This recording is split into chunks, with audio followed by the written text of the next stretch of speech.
Acer's Helios Neo 16 is one of the gaming laptops of all time.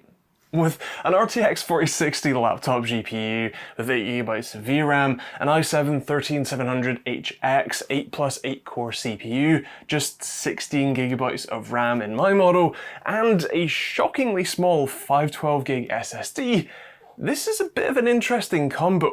Pair that with a 1600p 165Hz display, and you get really quite a strange config. Let me show you around, we'll take a look at the performance, and then give gaming on it a go. The top of the clamshell holds a few cryptic clues to some hidden loot. I've cracked some of them already, but I'll show you them here if you want to give it a go yourself. Let me know how you get on in the comments down below. Try to keep the spoilers free though. Beyond the ciphers, the shell is fairly neutral. It's still clearly a gaming laptop, but it wouldn't be horrifically out of place in an office if you really needed to. Inside the clamshell is where you'll find the 1600p, 165Hz, 3 millisecond quoted IPS panel. Naturally, I put that to the test with my open source response time tool, which yes, you can pick up at osrtt.com. And well, here's the thing. The control center software that's included with this that you can actually launch from the Predator key on the keyboard has an option for LCD overdrive. Now, normally turning that on should, well, overdrive the panel. It should push it harder to increase the response or actually decrease the response times, often at the expense of increased overshooting. This setting seems to be reversed though, because with the overdrive mode set to off, the panel was faster in the initial response times, but overshoot a decent bit more. With the setting turned on, it was a touch slower on the initial response times, although if you do include the overshoot time, then it's kind of slower overall with either on. Still, neither of these are anywhere close to being 3 milliseconds on average. Being charitable, you might call it more like 5 milliseconds, but realistically it's more like a 6 to 8 millisecond average.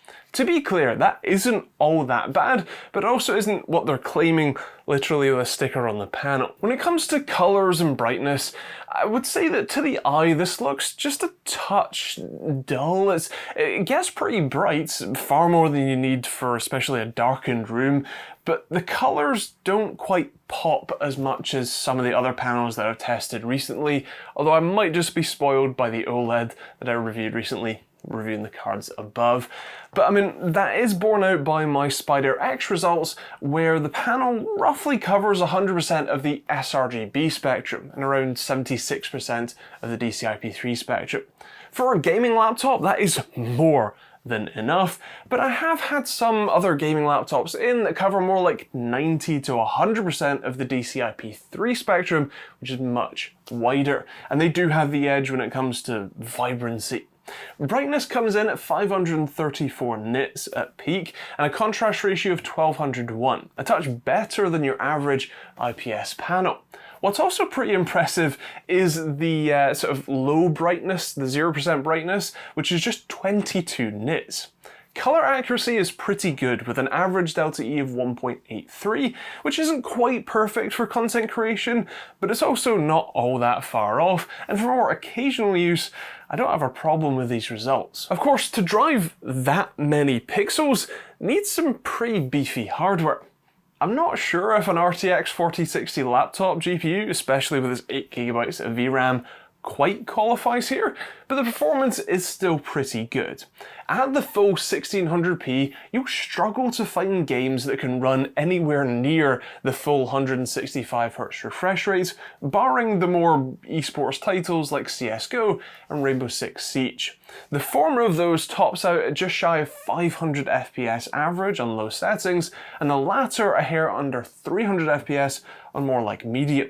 Pretty much anything else you would play on, all on generally medium or high settings, will net you around 100 FPS average.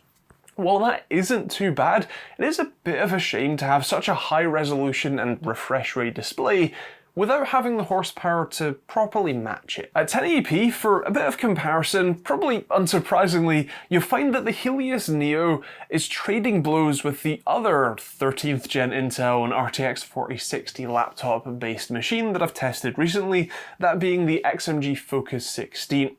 In CSGO, thanks to the Focus having the higher-end 13900HX CPU, the Helios is at the back of the pack here by about 60 FPS. Still, at basically 500 FPS average, that's no big deal. Cyberpunk is an awful lot closer, with just 1 FPS between the two 4060 based machines, and surprisingly, the 4070 based XMG Pro 15 isn't much faster.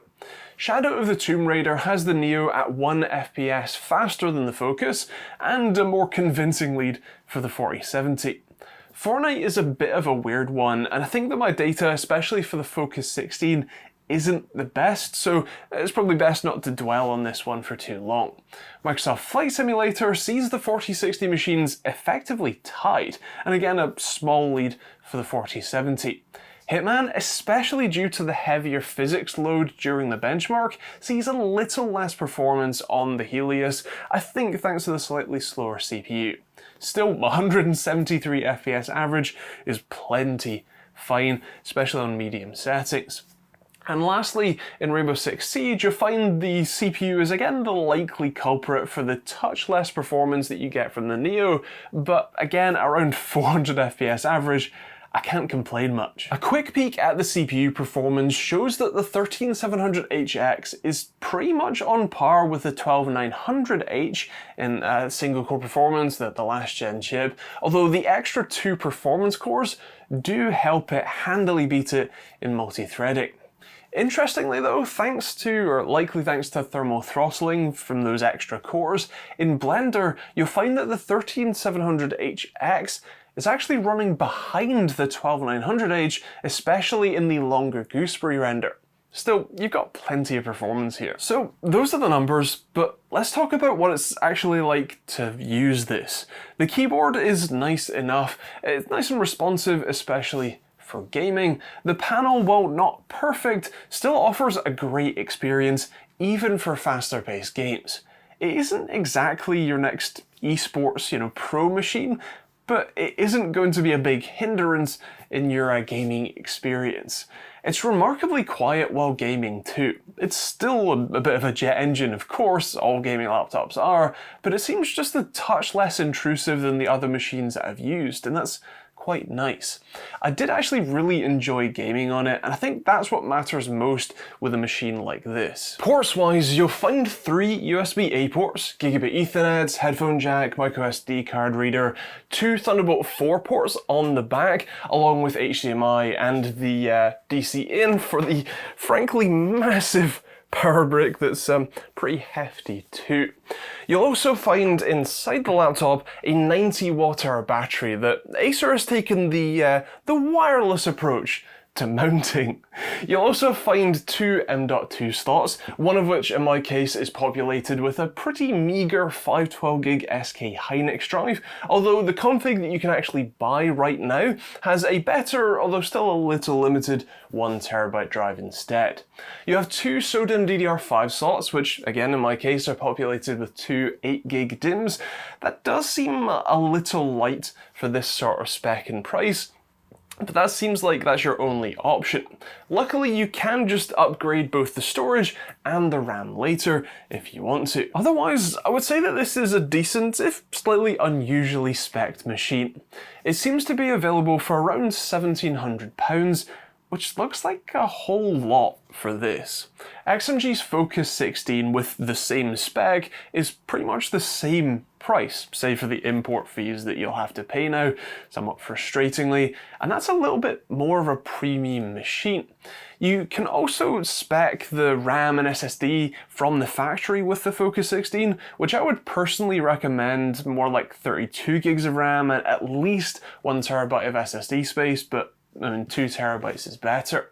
If you can find this one on a deal, this is still a great option. There really isn't much wrong with the laptop. The price just seems a touch high for me personally, but I mean, those are my thoughts, and I would love to hear yours in the comments down below. If you are interested in picking up a Helios Neo 16 or just checking out pricing when and where you watch this, I'll leave a link to it in the description down below for you to check out.